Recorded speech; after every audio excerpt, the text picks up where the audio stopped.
Greetings everyone, this is non-expert here back again with another video. Today we'll be solving problem number 31 and difficulty has been rated at is easy. This problem was asked by Google and let's just get down to it. So the edit distance between two strings refers to the minimum number of character insertions, deletions and substitutions required to change one string to the other. For example, the edit distance between kitten and sitting is 3. The reason for that is that K and S need to get substituted, I and I match, T and T match, T and T match again, and E and I don't match, which need to get replaced, and N over here match perfectly, and G needs to get appended. So basically, what a number of operations which you will have to make in order for you to convert word 1 to word 2, and that's basically it. So that's the edit distance. So the question is that given two strings, we need to compute the edit distance between them. um, all right, so let's just get down to it. Fortunately, we were able to find a similar problem on LeetCode, and we'll be going on there. So again, you can just pause this video and check out the link given in the description below. As you can see here that this has been rated as a hard problem, and the reason why it's a hard problem is actually because it's a dynamic programming problem. But today we'll be using a very simple approach just to solve this entire thing. So you can pause this video and check out the examples given. They're pretty well given. But before we start, we need to define a set of rules. So, you can start your iteration. So basically, you need to compare each character one by one, right? But the way you can sort of do that is in two ways. You can either go from left to right or from right to left.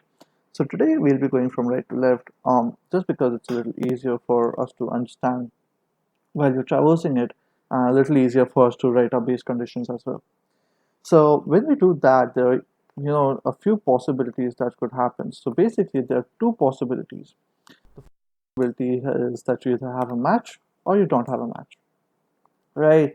So basically, those are two possibilities.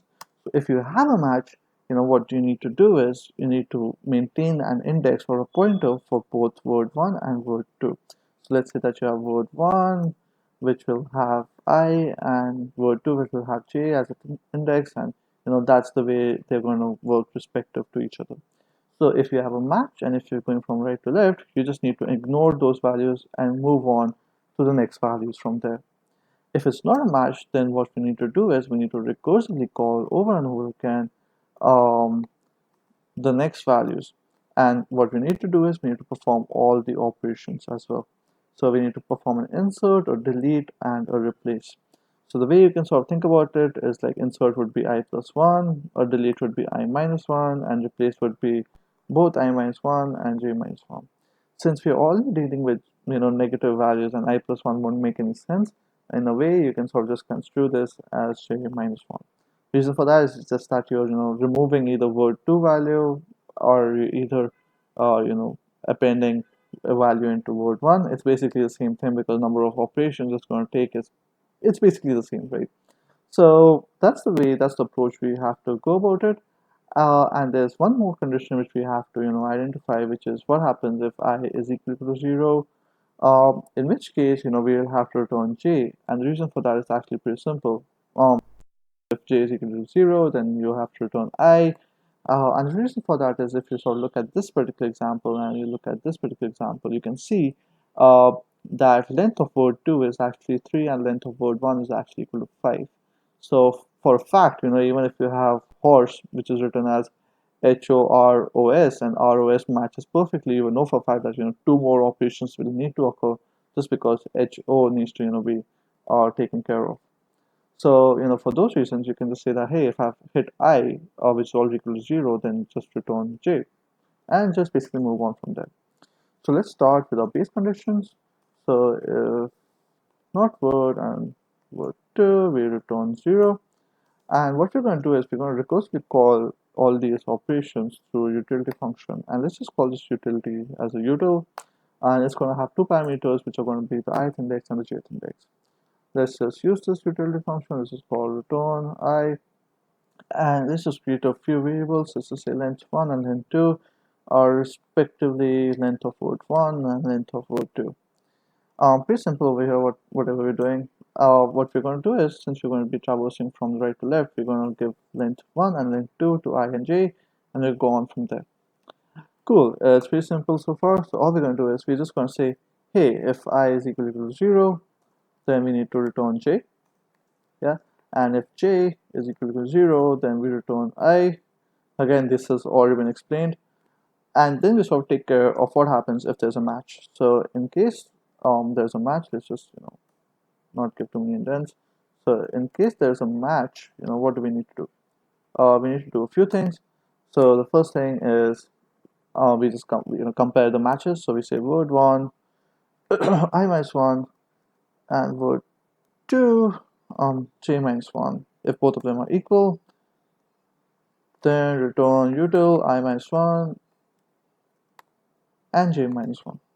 Again, pretty simple. So let's get on to the next one. Next one is basically a return statement.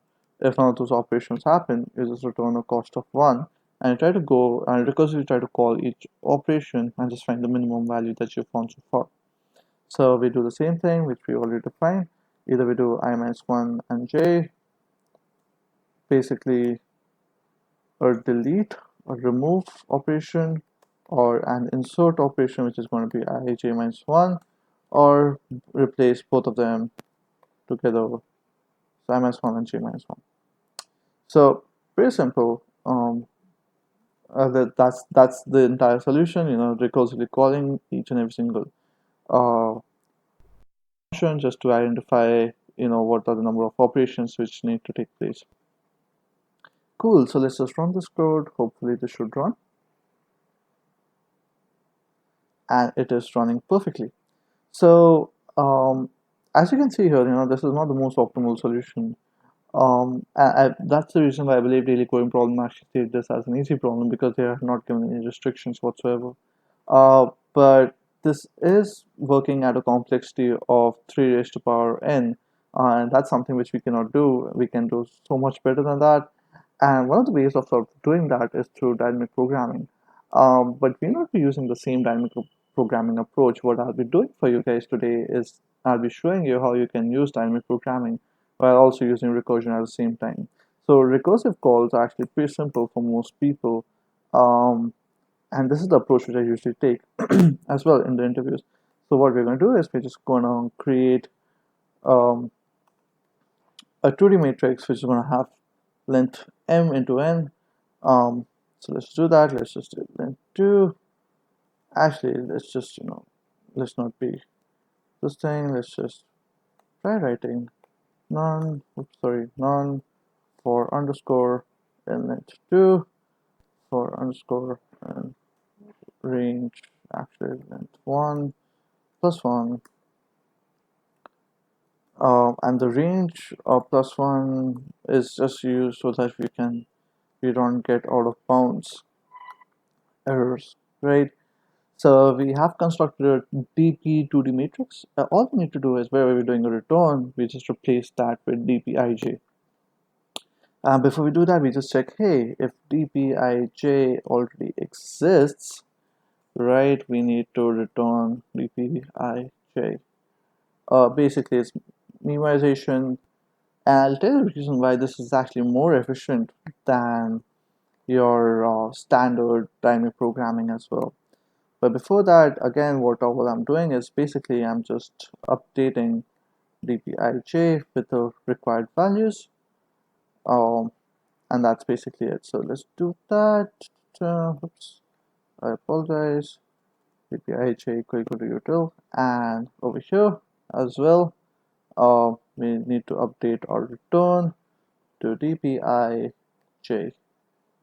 which will be equal to this, right? And again, that's return dpij after we've constructed it. Again, this is pretty simple.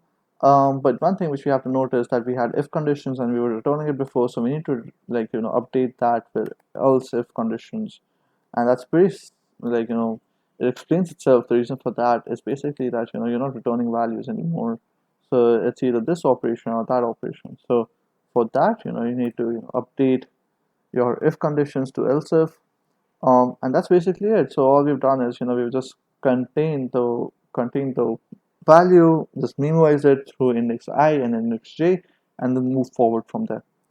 So let's just run this. Hopefully this should run, and it's running perfectly. One of the reasons why I feel like I can show it this to you. Just 1 second. Let's just check out whether we're missing out on any conditions. It looks fine to me so far. Um, cool. I think let's just run this, right? Let's just submit this solution. Hopefully, it should get submitted. Oh, we are facing a little bit of an issue, and the issue is okay. I think we had handled that, but let's just look at it again. This does not make sense. Oh, I see. So the reason why it's sort of failing is because of the base conditions. The base conditions should actually have been, hey, it's actually being handled over here itself. So we don't really need to worry about it. Like if there's an empty string, then return the length of the second word. Otherwise, return zero accordingly. So yeah, it seems to be working fine now. Let's just submit this code, and hopefully it should run. Awesome, so it is working, and you can see that this is actually one of the more faster solutions that have been submitted on Python. And the reason why this is so very fast is because of how we're using our memorization. We're not doing proper dynamic programming, the normal way of doing it, where you construct a DP, 2D matrix, and you identify each and every single ith and jth column accordingly. You're not doing that stuff. What you're doing in place is rather you're sort of making sure that whatever call is a recursive call, you're going through that.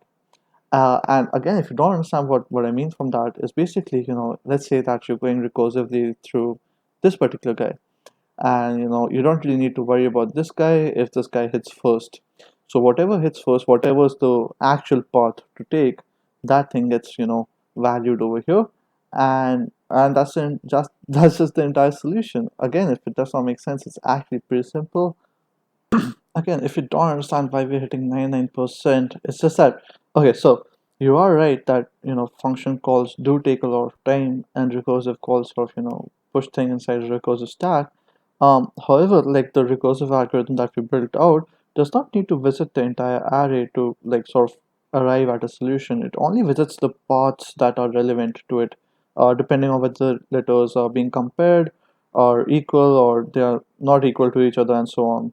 So that's what makes it so much faster. So yeah, all in all, this is a much faster method. And again, if you use this in an interview, it's actually pretty simple. You already know the recursive solution for it. All you've done is you just use some memorization, and just you've achieved a 99%. So that's it for today's video. Again, if you had any doubts, you can leave it in the comments below.